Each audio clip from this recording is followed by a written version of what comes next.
ഇത് JPയുടെ വീടല്ലേ?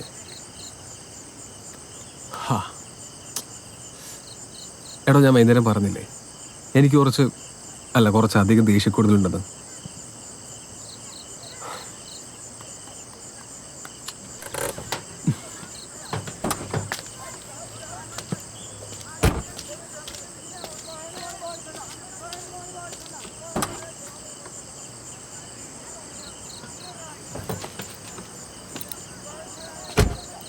അപ്പൊ ശരി, ഓക്കെ, ബൈ.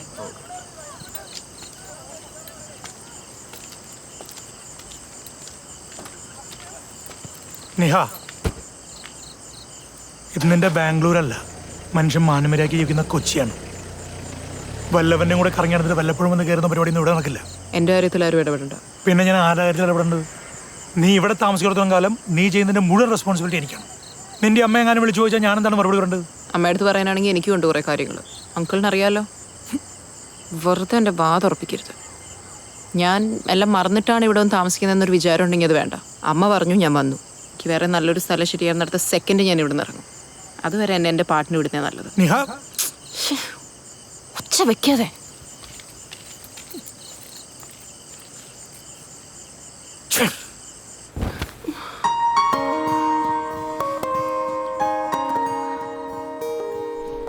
സത്യം പറ ലൂക്ക, എനിക്ക് എത്ര ഫേസസ് ഉണ്ട്. നമ്മൾ ആദ്യം മീറ്റ് ചെയ്ത ദിവസം കണ്ട ആ ചൂടൻ ചെറുക്കനെ അല്ലായിരുന്നു നീ ഇന്ന്. ഭയങ്കര സീരിയസ് ആയ ഡീപ്പായ ഒരാൾ. കംപ്ലീറ്റ് പിക്ചർ തന്നെ മാറിപ്പോയി. പക്ഷെ സാരില്ല, അതും ഇതും ഒക്കെ കൊള്ളാം. അന്ന് രാത്രി തോന്നിയത് ഇടയ്ക്കൊക്കെ വിളിച്ച് തല്ലുകൂടാൻ സ്വാതന്ത്ര്യമുള്ളൊരു ഫ്രണ്ടിനെ കുറേ നാളുകൂടി കിട്ടിയെന്നായിരുന്നു. പക്ഷെ ഇന്നിപ്പോൾ തോന്നുന്നത് വഴക്കുകൂടാൻ മാത്രമല്ല, ഇന്ന് കാല് തെറ്റിയാ വീഴാതെ താങ്ങാനും നീ മതിയില്ല. മതിയായിരിക്കുമല്ലേ? ആ പിന്നുണ്ടല്ലോ, ചേർത്ത് നിർത്തി 2 വാക്ക് കൂടി പറഞ്ഞ് ആശ്വസിപ്പിക്കാൻ നീ ഒന്ന് പഠിക്കുന്നത് നല്ലതായിരിക്കും കേട്ടോ. ആഹാ, ഇതൊരു ചെറിയ എക്സിബിഷൻ സ്പേസ് ആണല്ലോ. അകത്തേക്ക് വരാമോ, അതോ അന്നത്തെ പോലെ ചീത്ത വിളിക്കോ? ധൈര്യമായിട്ട് അകത്തേക്ക് വരാം. പക്ഷെ അവിടെ കാണുന്ന സാധനത്തെ പറ്റി വാ തുറന്നേക്കരുത്. എങ്ങനെ തപ്പിപ്പിടിച്ച് എത്തി ഇങ്ങോട്ട്? അത് എനിക്കൊരു പെയിന്റിങ് വേണമായിരുന്നു. അന്ന് എൻ്റെ കൂടെ ഉണ്ടായിരുന്ന ഒരു ഫ്രണ്ട് ഇല്ലേ, അവൾക്ക് ആ അലമ്പിൽ അതൊന്നും നേരെ കാണാൻ പറ്റിയില്ല എന്ന് ഭയങ്കര പരാതിയായിരുന്നു. അപ്പോൾ അവളുടെ ബർത്ത്ഡേ ആണ് നെക്സ്റ്റ് വീക്ക്. അപ്പം ഞാൻ വിചാരിച്ചു സാറിൻ്റെ ഒരു പെയിന്റിങ് അവൾക്ക് ഗിഫ്റ്റ് ചെയ്യാമെന്ന്. പക്ഷേ ഇവിടെ തപ്പിപ്പിടിച്ച് വന്നപ്പോഴാണ് അറിഞ്ഞത് സാറ് ഭയങ്കര ഇന്റർനാഷണലാ, അപ്പം നമുക്കൊന്നും അഫോർഡ് ചെയ്യാൻ പറ്റില്ല എന്ന്. അപ്പം ഞാൻ വിചാരിച്ചു ഇതൊരു വന്നതല്ലേ, ഒരു ഓട്ടോഗ്രാഫ് എങ്കിലും വാങ്ങാമെന്ന് വെച്ചു.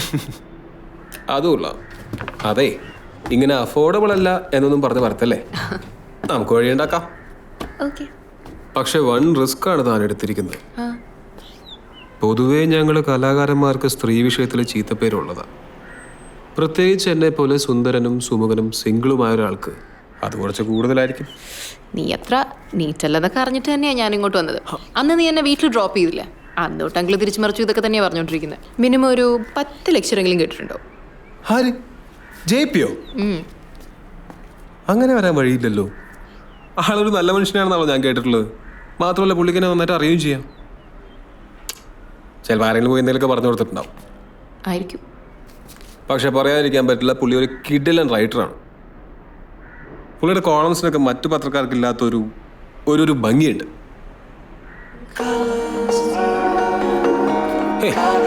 അങ്ങനെയല്ലേ? എന്താ അങ്ങനെ തന്നെ നിൽക്ക്.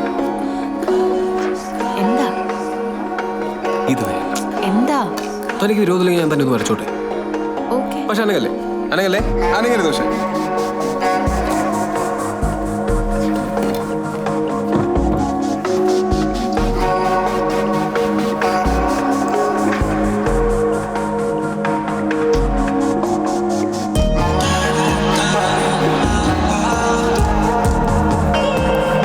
കഴിയാറായോ?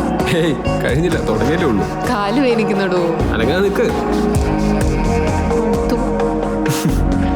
ഇങ്ങനെ ചോദിച്ചോണ്ടിരുന്ന പിന്നെ കൂടുതൽ സമയം എടുക്കും.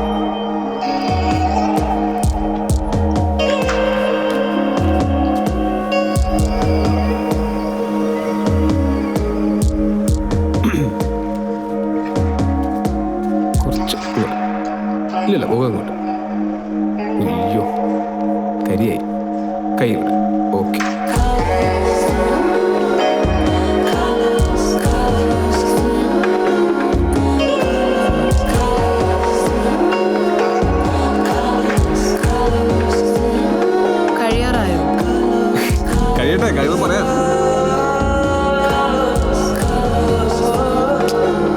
മതി മതി.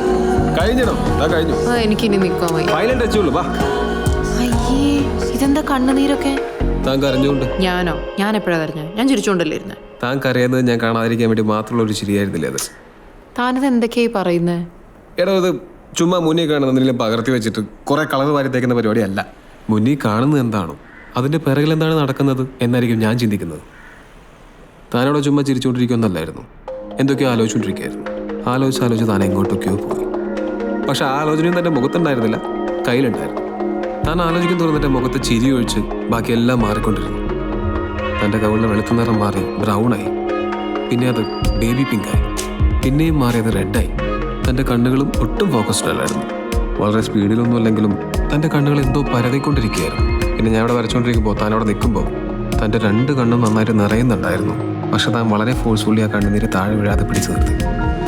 ഞാനത് താഴെ വീഴ്ത്തി, അത്രേ ഉള്ളൂ. എടോ, ഞാൻ പറഞ്ഞില്ലേ, ഇതൊരു ചുമ്മാ പകർത്തി വരയ്ക്കുന്ന പരിപാടിയല്ല. മുന്നിൽ കാണുന്നതിൻ്റെ പിറകിൽ എന്താണോ അതാണ് എൻ്റെ വിഷയം. ഇനി പറ, ഈ വരച്ചിരിക്കുന്നല്ലേ സത്യം?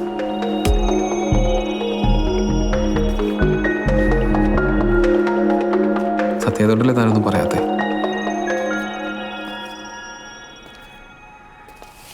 ലൂക്ക, നീ എന്താ നേരത്തെ എൻ്റെ അങ്കിളിനെ കുറിച്ച് പറഞ്ഞേ?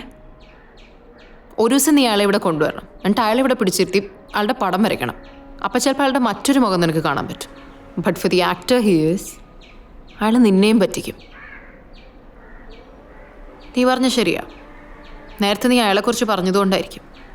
അവിടെ നിന്നപ്പോൾ ഞാൻ ആലോചിച്ചുകൊണ്ടിരുന്നത് മൊത്തം അയാളെ പറ്റിയാ. അയാൾ ഇല്ലാതാക്കിയ എൻ്റെ കുട്ടിക്കാലത്തെ പറ്റി.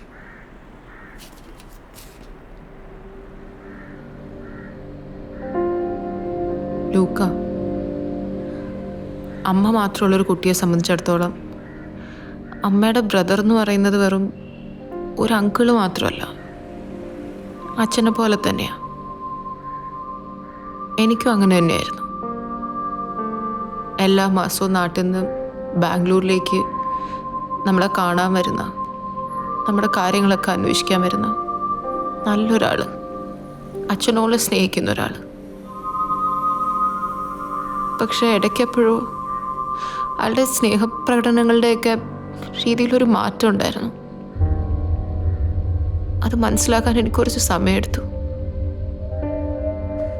ബദൻ അമ്മയുടെ ബ്രദറും ബെസ്റ്റ് ഫ്രണ്ടും മെൻറ്ററും ഒക്കെ ആയ ഒരാളെ പറ്റി അങ്ങനെ ഒരു കാര്യം അമ്മയുടെ അടുത്ത് പറയാൻ എനിക്ക് ധൈര്യമില്ലായിരുന്നു. അമ്മയുടെ പില്ലർ ഓഫ് സ്ട്രെങ്ത് ആയിരുന്നു അയാൾ.